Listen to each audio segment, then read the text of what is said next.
Bonjour à tous. Aujourd'hui, on est avec Laure qui achète une maison pour la mettre en location. Elle signe l'acte authentique demain et elle se pose quelques questions par rapport au DPE, notamment est-ce qu'il est cohérent par rapport au bien. On va voir qu'elle a raison de se poser ces questions puisque il y a peut-être quelques sujets qu'elle va vérifier. On va parler notamment d'isolation des combles, des rampants, isolation des murs, comment elle peut vérifier ces différents points et on va même évoquer avec elle les possibilités qui s'offrent à elle pour améliorer le DPE de cette maison dans le futur. Allez, c'est parti. Alors, vous avez pris rendez-vous parce que vous avez un sujet par rapport à un DPE. Alors, je connais pas le contexte que vous allez certainement expliquer, mais de ce que j'ai compris dans ce que vous m'avez dit, c'est de voir un peu si le DPE est cohérent par rapport au bien en question. C'est un peu ça? Tout à fait, oui. Parce qu'en fait, donc c'est une maison de 76 mètres carrés. Euh, donc elle est sous vide sanitaire, mais on peut se tenir debout quand même. Bon, après, entre les poutres, il faut baisser un peu la tête, mais enfin, il y a quand même une hauteur d'homme. La moitié, et donc c'est ventilé par des petites fenêtres, je parle de 10 sur 20 centimètres, de petits endroits, de petites ouvertures qui ne sont pas cloisonnées. Donc c'est à courant d'air.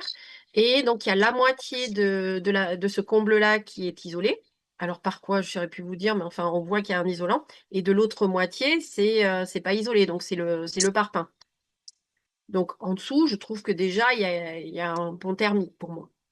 Et au niveau de la toiture, donc il y a un rez-de-chaussée et après il y a un étage où il y a une chambre. En fait, ils ont fait un. Donc, il y a la toiture en rampant. Et à l'intérieur, pour faire une chambre, donc ils ont créé un escalier et ils ont fait de, un bloc isolé. Et après, on a le reste de la toiture qui est à jour comme ça, avec donc il y a une fenêtre où il y a une fenêtre en PVC et il y a une ouverture où il y a juste un bout de ferraille pour fermer, un style de volet en ferraille, mais qui n'est pas vraiment un volet, voilà, c'est tout. Donc Hmm, c'est pareil, pour moi, c'est à l'air battant, enfin, courant d'air, quoi. ok. Oui, effectivement, je le vois sur Google Maps qu'il y a cette fenêtre qui n'en est pas une, qui est plutôt une baie qui a été calfeutrée Voilà. un peu rapidement. Ouais. Qui n'est pas prise en compte dans le DPE là, pour le coup, elle n'a pas du tout été indiquée comme ça. Ça n'a pas du tout été pris en compte dans le DPE. Mais ça, c'est une interprétation. Normalement, ça aurait dû faire l'objet d'une note, c'est-à-dire que le diagnostiqueur aurait dû l'indiquer dans le diagnostic, ce que j'ai pas vu. Mais en tout cas, il va pas le prendre en compte pour le calcul. Alors que effectivement, ça a un vrai impact sur les consommations. Il faut faire quelque chose dans l'absolu. Calfeutrer Oui, parce cette que baie et dans puis. le compte rendu, là, il met, au tout début, il met que les déperditions thermiques sont attendez, je retrouve le truc. Tout au début, 6% toiture et plafond. Ouais. Alors qu'avec une toiture qui n'est pas isolée, pour moi, enfin, je sais pas. Je suis pas Alors, spécialiste, mais ouais. je vais regarder. Je vais ouvrir le calcul dans le logiciel. Juste l'adresse, c'est bien le 5 rue du Stade. C'est ça, 5 rue sacré du du stade. Stade. Et après, je vais vous partager mon écran pour qu'on regarde ensemble les sujets. Parce que je l'avais intégré voilà, sur le logiciel. Donc on est en étiquette D. Et par rapport à la toiture, déjà ce qu'on peut dire, c'est que euh, a été pris en compte comme isolé. C'est pour ça qu'on retrouve des déperditions en termes de pourcentage qui sont pas très élevés, parce qu'il y a au moins, là pour l'instant j'ai ouvert une partie de la toiture qui correspond à 14 mètres carrés, qui est isolée avec 15 centimètres Voilà, ça c'est d'isolant. la chambre en fait. Ok. Le bloc-os là qu'ils ont fait en chambre. Et Mais après, le reste, j'ai une euh, deuxième partie qui est indiquée comme étant isolée avec 10 centimètres d'isolant. mais quoi comme isolant alors Alors, Si on voit l'ardoise. eh ben, c'est que c'est pas isolé, ouais, c'est qu'il doit y avoir un sujet. Je vais juste vous partager mon écran pour qu'on soit sur le même niveau d'information. Et juste pour le contexte global, c'est une maison que vous allez acheter? Oui, Ok. D'où l'intérêt de savoir où on va et est-ce que le DPE il est cohérent. Ok. Est-ce que vous voyez mon écran là? oui, ça y est. Ok. Bon, j'ai ouvert Google Maps pour resituer un peu la maison en termes de configuration. Donc, à l'étage, ce qui est indiqué là, c'est qu'il y a une partie de la toiture, je sais pas trop identifier où, mais il y a une partie de la toiture, c'est soit les rampants, soit plutôt un plafond, qui est indiqué être isolé. Là, on voit 48 mètres carrés isolés avec 10 centimètres, ce que vous voyez là ici. Donc, on connaît pas la nature de l'isolant, mais ça veut dire que le diagnostiqueur a constaté une épaisseur d'isolant de 10 centimètres. Donc, il indique 48 mètres carrés, donc ça correspondrait à la hauteur du sol, enfin le à la plancher. superficie. Oh, Donc ça serait tout isolé pour lui. ouais. Alors c'est J'ai- c'est le sol qui est isolé? Non, quand on dit plafond, c'est vraiment, on est plutôt sur cette partie-là ici, Ben non, non, ou puisque alors les rampants c'est ici. vraiment quand on est dans cette pièce-là, vous voyez, quand on est au niveau de la fenêtre qui n'est pas une fenêtre là, Hmm. enfin cette ouverture-là. Ouais, ça c'est le Donc premier on est étage, on est devant là, d'accord. on voit la pointe de la toiture. Donc Ouais. c'est pas Donc, possible. donc en fait, ce que ça veut dire, c'est que c'est des rampants, c'est-à-dire que c'est des combles aménagés sous rampants. Donc vous avez des murs un peu inclinés comme ça. Voilà. Donc là, ben, en fait, c'est pas des murs. Enfin, oui, le mur là, et puis après, vous avez les poutres et Ouais. vous voyez toute la structure. La Bon, seule partie isolée, c'est le blocos, la chambre qu'ils ont créée. Ils ont, voilà, enfin, ils ont fait un cube, quoi, un cube isolé. Là, je suis d'accord. Mais ouais. après, le plafond, si vous voyez, si vous voulez, Hmm. quand on est dans les combles, on voit le plafond de la chambre. En fait, on voit le cube, quoi. Donc, même au-dessus, il y a encore des rampants qui sont à vue, quoi. C'est là où je comprends pas la chose. 48 mètres carrés, la chambre, elle fait pas 48 mètres carrés, elle fait quoi? Elle fait 12 mètres carrés. C'est pour ça qu'il y a un plafond 1 qui est indiqué pareil, 14 mètres carrés isolé, 15 centimètres. Voilà, on va dire que ça, c'est la chambre. Hmm. Donc, sous solive bois, donc possiblement voilà la partie chambre. Et après, il y a ce plafond numéro 2 qui peut être un rampant, c'est-à-dire un mur en pente, mais parfois il y a une confusion dans les DPE, les diagnostiqueurs font pas la différence parce que thermiquement, il y en a pas beaucoup. Mais Mhm. globalement, c'est quelque chose qui n'est pas une paroi verticale, donc c'est forcément soit un rampant, soit un plafond, isolé sur quelque chose qui donne soit sur l'extérieur, soit sur un local non chauffé. Donc ici d'ailleurs, il indique que en fait, il y aurait des combles faiblement ventilés. Euh, Probablement, ouais. voilà. Donc ce qu'il indique, c'est ça. Donc ça ressemble pas trop à des rampants parce que les rampants habituellement, ils sont directement en contact avec l'extérieur. C'est le concept de comble aménagé. On isole la toiture et après la toiture, il y a de l'extérieur. Alors que Mhm. les plafonds, quand on les isole sur un local non chauffé qui s'appelle des combles et qui n'est pas directement l'extérieur. Ouais, Donc ouais, là, bien lui, sûr. il identifie deux types de plafonds. En tout cas, dans les deux cas, c'est isolé, donc il n'y a pas trop de doute sur le fait que peu importe ce que vous regardez autour de vous au premier étage, tout ce qui est incliné ou complètement horizontal au-dessus doit être isolé puisque c'est indiqué comme ça dans le DPE. C'est Ouais. comme ça que ça a été identifié. Et si c'est pas le cas, c'est qu'il y a un écart avec ce que vous avez pu constater sur place. Ouais. Et pour ça, donc après la constatation que vous avez fait, euh, vous avez la possibilité d'appeler le diagnostiqueur qui a fait le DPE, hein, c'est en bas de la première page, il Ouais. y a son numéro de téléphone. Au cas où les clients ou les personnes qui ont en main le DPE puissent bah, se poser des questions justement et pour obtenir des réponses, vous avez la possibilité de l'appeler. Donc vous pouvez toujours l'appeler pour savoir comment il a considéré D'accord. ça, parce Ouais. que effectivement, de ce que vous me dites et de ce qu'on constate ensemble, il semble y avoir un petit sujet là, sur ce point-là. Donc ça c'est le premier point, effectivement. Vous aviez mis un peu la main dessus parce que vous aviez identifié qu'il y avait quelque chose d'un peu étonnant là-haut. Juste que je vais regarder en vue. Sur le côté, il y a un petit local, C'est le ouais, sur garage, la ça. gauche. C'est le garage. Ok. Et derrière, c'est quoi? C'est une véranda? Non, c'est juste un petit abri Un où on petit peut abri. mettre la tondeuse, des choses comme ça. Ok, C'est là où il y a l'amiante, en fait. d'accord.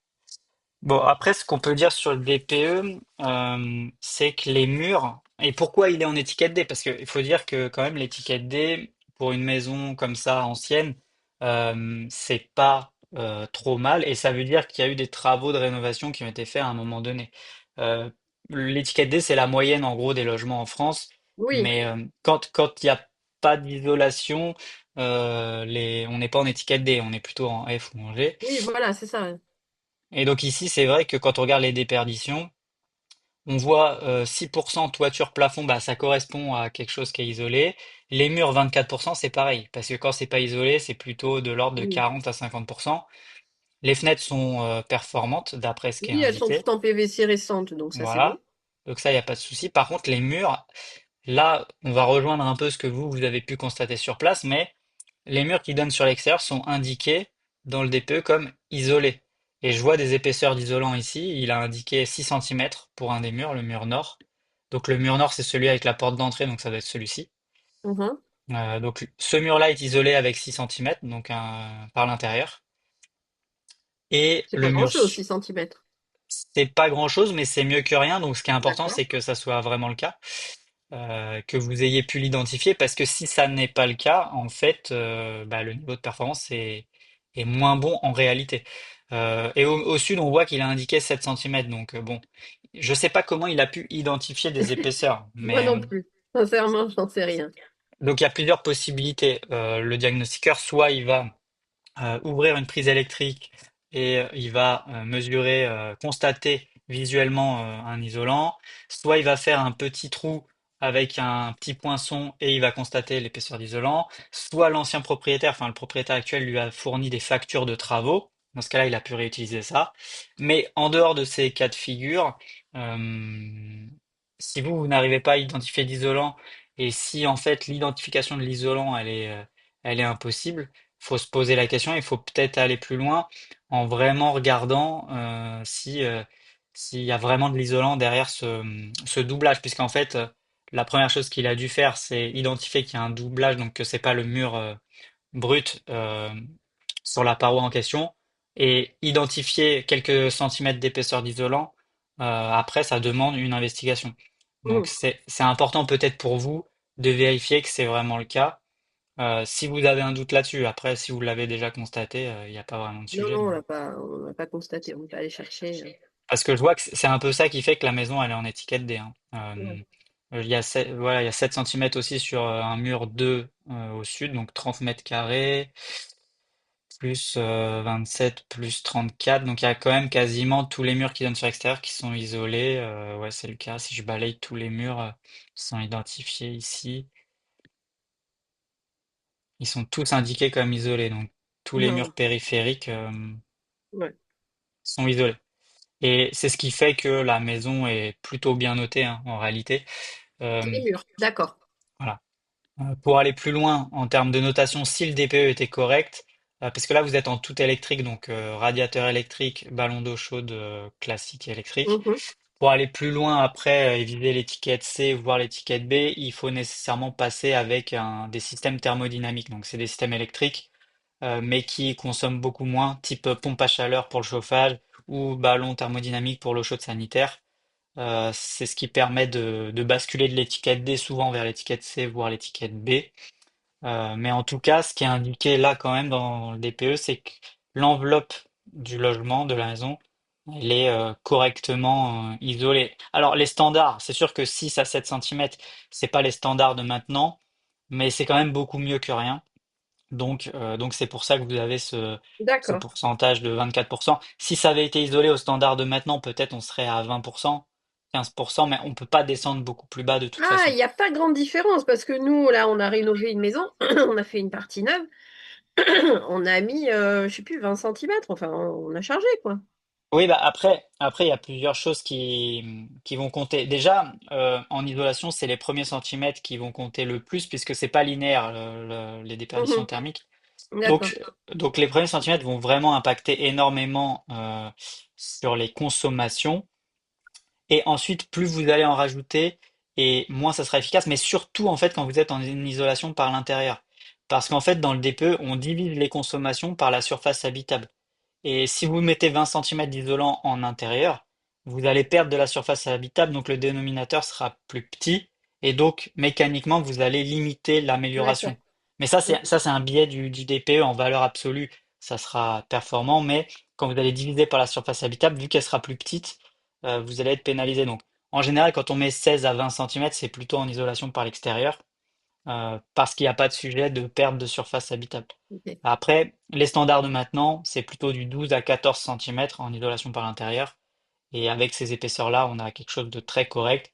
Là, 6 à 7 centimètres, c'est pas non plus très faible, mais ça pourrait être mieux, c'est sûr. Après, Oui, d'accord. la rénovation a dû être faite il y a quelques années, je dirais peut-être dizaines d'années même. Donc, Ok. voilà, donc ce qu'on peut dire là-dessus, en tout cas ce que je constate. Après, elle est mitoyenne avec une autre maison hein, Ouais. aussi. Donc ça aide. Parce que la même maison qui aurait pas cette partie mitoyenne, mais qui aurait un mur en plus qui donne sur l'extérieur, là dans votre cas, vu que vous êtes à 230, il y a de grandes possibilités que vous euez été en étiquette E. Donc voilà, la configuration de la maison fait que Ah ouais, ok. là vous êtes en étiquette D. Voilà, sous réserve que la toiture soit bien considérée en termes d'isolation et pareil pour les murs.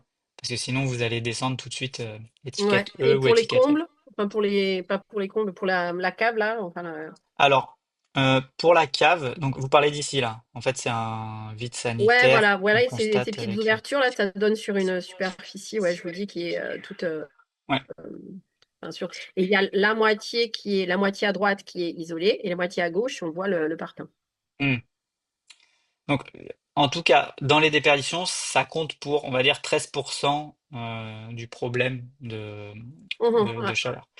C'est pas énorme et c'est souvent le cas quand on a des vides sanitaires parce que le vide sanitaire, il agit comme un tampon qui est pas du tout à la même température que l'extérieur vu qu'il est enterré ou semi-enterré.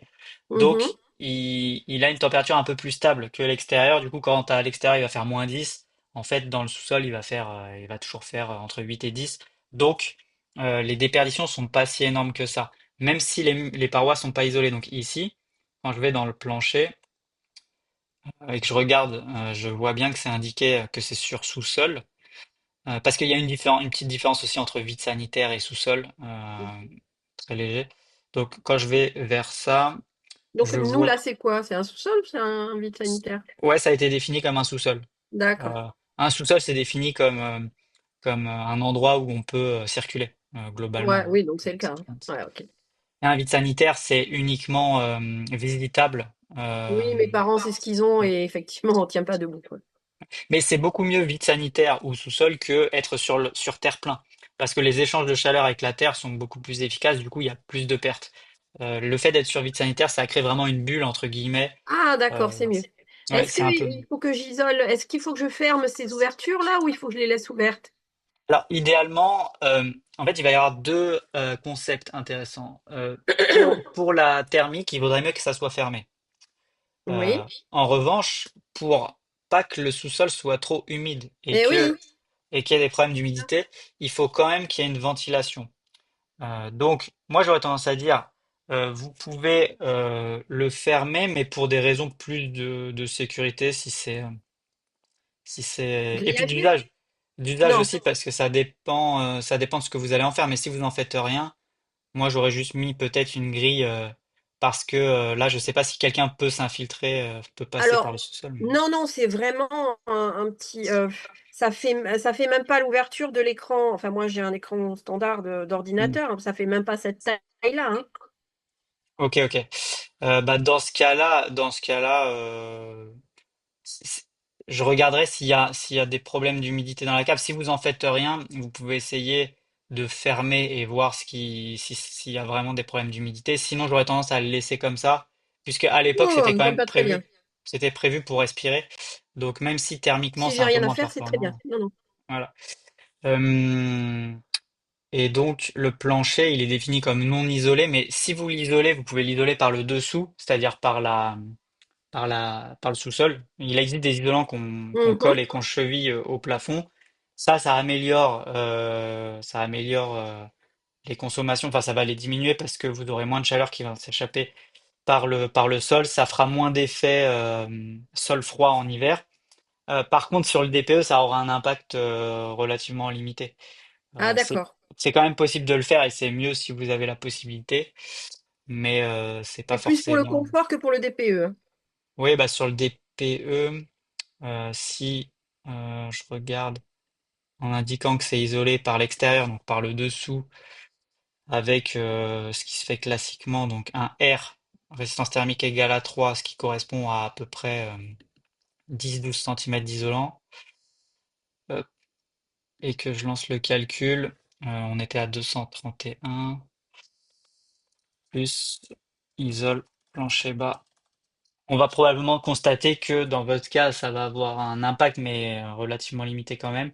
Il y aura quand même des déperditions parce qu'après, il va y avoir une concentration de flux au niveau des ponts thermiques en périphérie, puisqu'en Ah, périphérie, il y a d'accord. les murs lourds. La chaleur va s'infiltrer dans le mur et va remonter quand même sur les périphéries. Donc, ça va améliorer globalement le plancher au niveau courant, c'est-à-dire au milieu. Mhm. Mais sur les bords, sur les angles, il y aura quand même des déperditions de chaleur importantes.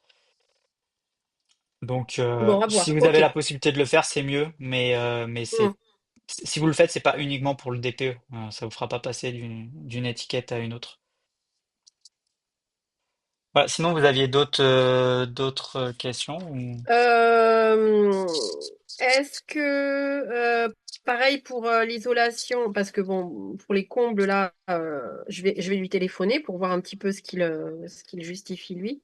Ouais, Et donc, est-ce que je gagnerais en isolation Ouais, parce que là, si j'isole plus, là, ils sont partis sur un isolant de 10 sur le sur les rampants. ouais, entre 10 et 15, ouais, il y a les deux. Et c'est ce qui se fait en général pour des combles ou pas? Alors, non, maintenant, pour des combles, on est plutôt là, en l'occurrence, sur des épaisseurs plus élevées. On est plutôt de l'ordre de 20-25 jusqu'à 30 cm. On va dire que 20-25 en rampant, c'est un peu le classique. Ouais. Pourquoi? Parce que il n'y a pas que le confort d'hiver qui va compter, donc le Eh DPE, oui. ok, mais il va y avoir l'effet surchauffe en été. Mhm. Et plus l'épaisseur d'isolant est élevée, plus il y a une densité de matériaux que la chaleur a du mal à traverser en été. Du coup, vous vous protégez des premiers jours de chaleur globalement. C'est ce qui se passe, c'est ce qu'on appelle l'inertie. D'autant plus avec un isolant qui est un peu plus dense, notamment la laine de bois, un peu plus dense que les isolants classiques, de type laine de verre ou autre. Et donc, avec ces épaisseurs-là, 20-25 cm, vous vous protégez aussi contre les surchauffes en été. Donc, c'est Donc, ces ouais, vous ordres. conseillez laine de bois pour les rampants avec 25 centimètres à peu près. Ouais, c'est ça, entre 20, 25. En fait, après, la réalité, c'est que vous allez beaucoup vous adapter à la place dont vous disposez et vous allez arbitrer aussi par rapport à la perte de surface habitable que ça va engendrer. Euh, Parce que plus vous allez mettre, plus vous allez réduire le volume. Et donc, si vous réduisez le volume, vous réduisez nécessairement la surface habitable. Mhm, ouais.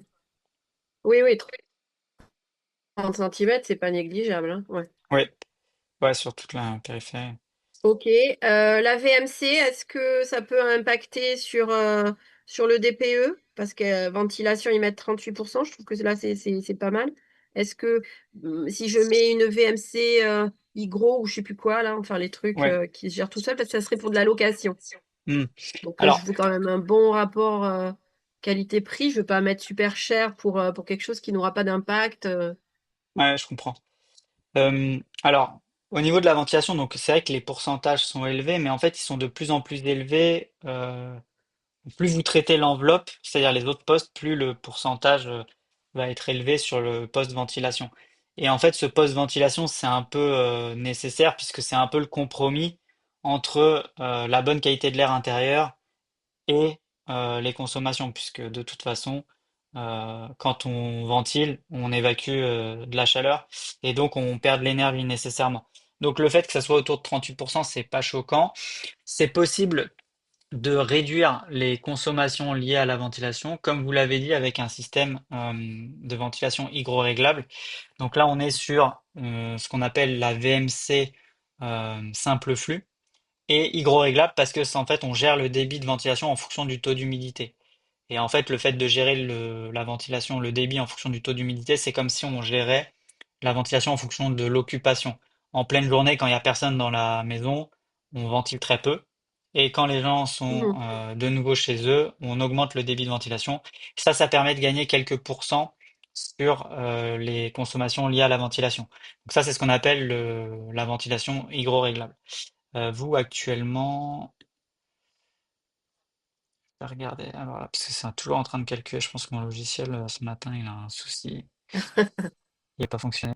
Mais quand on regarde les données d'entrée de la ventilation telle qu'elle a été saisie là, actuellement, pour vous, on voit que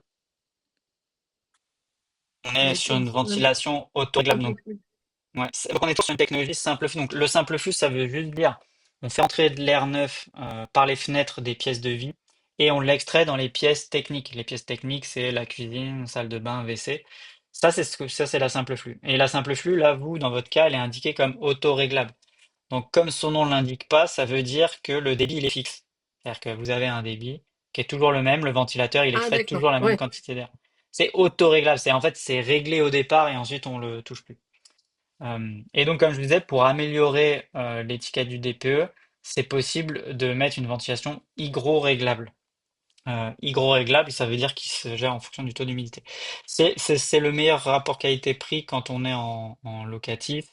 Et même quand on est propriétaire occupant, l'étape d'après, c'est de mettre une ventilation double flux, c'est-à-dire avec des entrées d'air dans les pièces de vie sur conduit et des extractions qui passent par un échangeur. En fait, on va préchauffer l'air qui rentre et donc on limite les déperditions en hiver.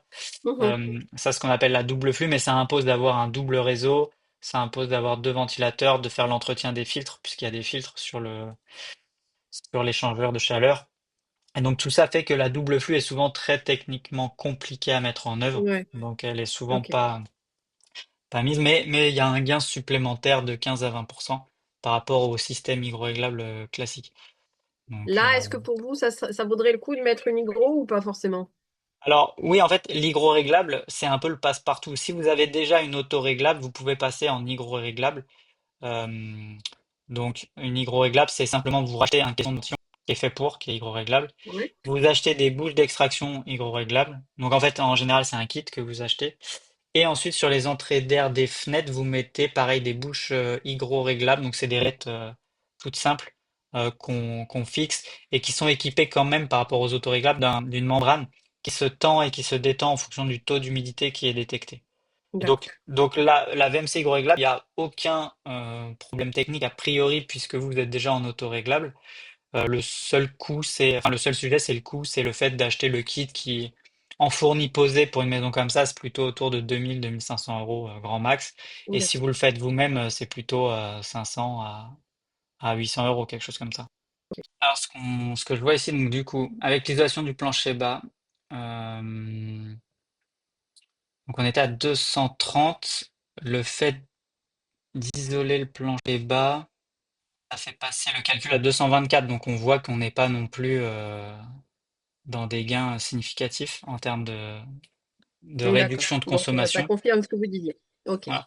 Et le fait de faire la Je ventilation le fasse, mais hygroréglable, pas pour le DPE. ouais, c'est ça. Et pour la ventilation hygroréglable, c'est pareil, on passe de 224 à 219. Donc le gain est pas non plus significatif, mais c'est un peu normal parce que les premiers postes qu'on traite en thermique, c'est d'abord l'enveloppe et ensuite la ventilation, sachant que dans l'enveloppe, bah, le plancher bas compte pour le moins, surtout quand on est en vide sanitaire comme ça ou sur sous-sol.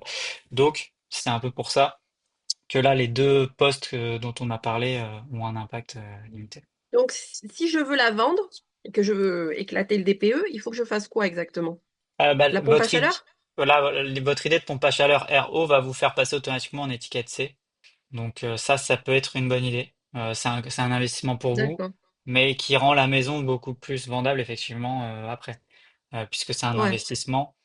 Et même après en consommation réelle, vous consommerez moins qu'avec des radiateurs électriques. Vous pouvez conserver quand même Euh, les radiateurs électriques en appoint, euh, mais vous fonctionnerez principalement avec la pompe à voilà, alors chaleur. là, après, ça me bousille toutes les chambres. Enfin, imaginez deux radiateurs dans une chambre qui n'est pas Ouais, très grande. non, Quand vous disiez entre 15 et 20 000, c'est avec les radiateurs ou après, bon, de toute façon, c'est une tranche. Les Ouais. radiateurs, c'est pas ce qui fait le. Non, mais vu votre taille de maison, je vais tendance à dire, la pompe à chaleur, là, vous, c'est plutôt 15 000, ça va être le haut, à mon avis. Ce sera pas plus que 15 000, mais c'est sans les radiateurs. Les radiateurs, s'il faut les remplacer, faut compter quelque chose comme 500 euros par radiateur, Ah, ouais. sans revoir le réseau. Et sans revoir le réseau d'eau chaude. Si c'est un problème de réseau d'eau chaude, dans ce cas-là, une rénovation complète de réseau, c'est plutôt 5-6 000 euros, quoi. Donc ça, vous pouvez quand même vous le faire confirmer Ouais, ok. Bon, par de toute un façon, il faut que installateur. je fasse venir un chauffage. Ouais.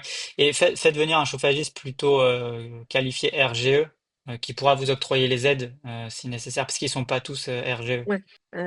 Bon, vous avez rien vu d'autre sur le DPE? Je sais pas, vous l'aviez regardé ou peut-être pas. Non, ouais, c'était tout, et c'est déjà pas mal. Ouais. Il y avait quand même pas mal de sujets. Moi, ce que je regarderais si j'étais vous quand même, c'est ce sujet d'isolation.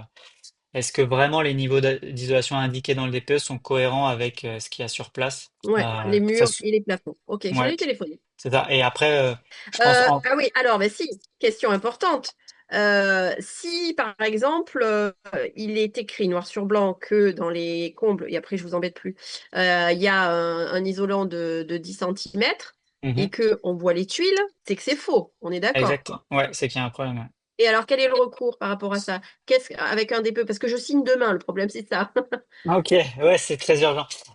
En fait, la théorie, c'est que le DPE, il est opposable pour tout le monde depuis 2021. Donc, c'est devenu Voilà. une pièce opposable. Donc, celui qui fait le DPE, le diagnostiqueur, s'engage sur son document. La personne qui lui fournit les informations s'engage sur la véracité des informations.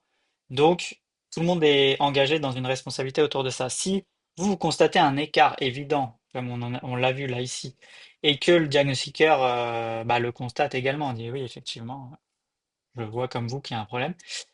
Dans ce cas-là, la première étape, c'est à l'amiable de modifier le DPE, c'est-à-dire de le corriger. Lui, il peut très bien le corriger et le mettre à jour. Alors, pour le propriétaire vendeur, ça pose un problème parce que le DPE est moins bon. Peut-être il va basculer en étiquette E, donc ça l'arrange pas trop, mais c'est comme ça. Et pour vous, bah, ça vous permet peut-être d'engager une négociation sur le fait que, bah, en fait, il y a cette isolation à faire qui n'était pas prévue au départ. Et on est d'accord que de toute façon, moi, de ce que j'ai lu, au niveau de la société, il n'y a aucun recours. Parce que là, le problème, c'est que la négociation, elle va devoir être rapide. C'est la vente est demain. En fait, Donc, en France, il y a plusieurs types de possibilités, mais ce qui est à prioriser, c'est les recours à l'amiable. Donc, ce que j'appelle recours à l'amiable, c'est faire modifier le DPE pour que tout le monde acte le sujet, et ensuite modifier peut-être votre prix en fonction, voilà, en fonction des nouveaux éléments, en mhm. attestant qu'il y a un problème. Si le diagnostiqueur refuse de dire qu'il y a une erreur, et que voilà, tout le monde campe sur ses positions, là, de toute façon, vous n'avez pas le choix. Les seuls recours que vous allez avoir, c'est les recours en justice. Mais ça, vous n'aurez pas de retour avant 2 ans, puisque ça prend du temps de passer en justice. Et ça va vous coûter beaucoup d'argent. Donc, il faut que le jeu envaille la chandelle, si je puis dire. C'est-à-dire que vous êtes à un Ouais. moment où le jeu n'en vaut pas la chandelle. Vous n'avez pas encore acheté. Donc, soit vous achetez en conscience, sachant ce problème-là, s'il y en a un, Je et pense que vous de toute façon, faites ça va se finaliser comme ça. Ouais. Mm. et vous arrivez à convaincre que les autres parties qu'il y a un problème et que du coup il y a peut-être des choses à revoir ou pas, hein. Voilà. En tout cas, vous achetez en Mhm. conscience.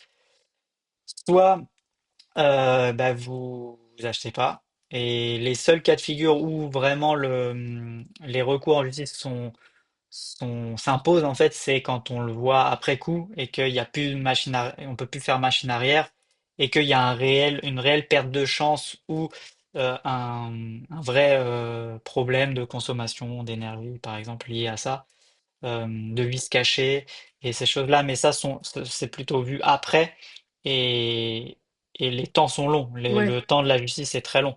Et l'ordre de grandeur, c'est Mhm. plutôt 2 ans, comme à peu près toutes les procédures similaires. Ouais. Ok. Bon, mais je vais voir parce que c'est vrai que c'est compliqué. Je signe demain. Le DPE, je l'ai depuis quelque temps. Donc, ouais. Ok. Oui, après vous, enfin, vous signez demain le compromis. Non, la Ah, vente. l'acte authentique. Ouais. Ok. Effectivement, après vous, enfin, même si vous avez, même si vous veniez d'acheter et que vous étiez propriétaire déjà depuis quelque temps, vous auriez le droit de constater, de faire constater bah, par un expert et de constater qu'il y a peut-être un sujet, de le voir, de le faire modifier par le diagnostiqueur s'il accepte, et du coup d'aller voir le propriétaire qui vous a vendu en lui demandant des dommages et intérêts. Euh, En fait, tout ce qui peut se Ouais, bah résoudre à alors l'amiable, là, bah, tout ce qui peut se résoudre à l'amiable, oui, mais une fois que c'est voilà. signé et qu'ils ont encaissé, ils me disent non et puis basta, je vais pas aller en rentrer en justice. Je vais essayer Et, de voir avec mon notaire. Je vais et bah, téléphoner. c'est là où des gens, certaines personnes vont en justice, mais pour des montants de préjudice élevés. Oui, non, Par non, là, exemple, là, je prends le cas de figure vraiment le plus défavorable pour vous. Il n'y a pas d'isolant dans les combles et en fait, sur les murs, il n'y a pas d'isolant, il n'y a pas 5, 6, 7 centimètres. Il y a vraiment quasiment rien. Du coup, en fait, vous n'êtes pas en D, vous faites faire un DPE et vous êtes en F. Vous avez deux écarts d'étiquette. C'est-à-dire que vous, la d'accord. maison que vous pensiez acheter en D, elle est en F. Là, vous avez une réelle perte de chance. Donc, en réalité, là, vous pourriez, si vous aviez le courage et la force, bah, intenter quelque chose en justice. Si à l'amiable, les anciens propriétaires ne voulaient pas admettre ça. Mais dans ce cas-là, ça voudrait dire effectivement des frais d'avocat, des frais de justice et 2 ans, 2 à 5 ans d'attente. Mais ça serait envisageable si vraiment il y avait un préjudice pour vous, Ouais. ce qui pourrait être le cas si vous n'êtes pas en D, mais vous êtes en F de manière objective. Voilà. Oui, mais même on entend parler que même si c'est reconnu, on est dans le baba quand même, hein, enfin de ce que j'ai entendu dire. Bah, alors après, pour l'instant, les jurisprudences sont pas nombreuses parce que la réforme est passée en 2021, que en gros entre 2021 et 2022, bon, les gens, il y a eu des adaptations, on va dire, et je pense que les choses se sont pas mises en place tout de suite. Et depuis les DPE faits en 2022 et depuis que la méthode de calcul elle est complètement stabilisée, on va voir arriver de plus en plus des sujets comme ça. Mhm. Après que vous gagnez ou vous perdiez, ça c'est un autre sujet. Parce que Oui, après. le diagnostiqueur peut très bien dire que, il n'a pas pu constater et qu'il a pris les éléments du propriétaire, et le propriétaire peut très bien dire qu'il n'est pas un professionnel du bâtiment. Et du coup, en fait, c'est en fonction de la défense Oui, le et de la problème du thèse. DPE en général, de toute Mm. façon. Ouais, Voilà. ok. Mais là, par exemple, si il n'y a pas d'isolant sur les murs, pas d'isolant en comble, que en fait, en faisant un DPE correct, vous êtes en étiquette F alors que vous avez acheté une maison en D, je vois pas comment vous pourriez perdre. C'est juste que c'est très long et ça coûte cher. Est-ce que le Ouais. jeu en vaut la chandelle? C'est ça qui est pas évident. Oui, oui, bien Parce que sûr, ouais. si Ouais, vous dépensez 10 000 ouais, euros, non, le temps perdu. voilà, si vous dépensez 10 000 euros, 2 ans de perdu et que vous récupérez à la fin 10 000 euros de dommages et intérêts, bon, bah voilà, le résultat est Ouais. pas très bon. Non, c'est clair. Donc après, moi, j'avoue que je connais pas bien les montants de préjudice qui sont possibles. Donc après, si vous en arrivez à cette situation-là, vous pouvez quand même vous renseigner auprès d'avocats spécialisés en droit de l'immobilier Mhm. qui, eux, Ok. savent Oui, très oui, oui, bien. bon, après, je me... Voilà. Mais en tout cas, voilà, il y a cette possibilité, si jamais il y a des vrais écarts. Là, vous pouvez juste prendre acte et demander une modification si vous constatez un écart. C'est jamais trop tard Mhm. pour demander une modification. D'accord. Ok. Bon, je vous Voilà. remercie. Eh ben, il n'y a pas de souci, avec plaisir. N'hésitez pas à me tenir au courant si jamais D'accord. Mhm. il y a un sujet. Voilà. On ne sait Merci à vous, jamais. Laurent. Allez, bonne journée en tout cas. Au revoir. Merci à vous aussi et bonne Au chance revoir. pour l'achat. Au revoir. Oui, c'est gentil. Merci. Au revoir. Au revoir.